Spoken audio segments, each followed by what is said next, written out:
Hi, Jonathan C. Legat here with Blue Whiskey Independent Film Festival. I'm interrogating yet another director.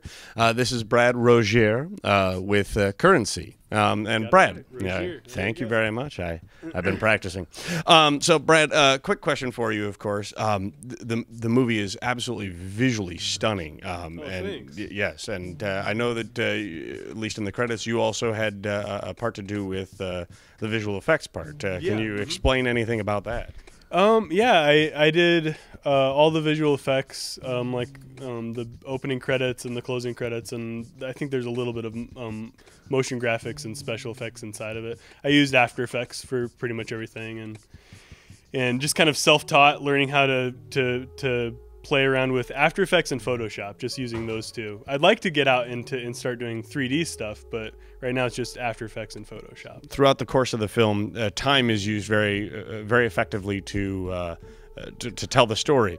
Was that how? You're making me feel so good, I do what I can. Now, was that how it was on paper in the draft? Is that how it was, or when you were doing the editing process, did you end up having to shift around a lot of the scenes? You know what? Both. Originally, I like movies that are you play with the temporal landscape, if that's a cool way of saying it. Like movies like Pulp Fiction, a really awesome movie that does that, where it's like. There's tons of movies that do that. I can't just rattle them. You could probably rattle them off better than me, but I'm a little bit nervous right now. But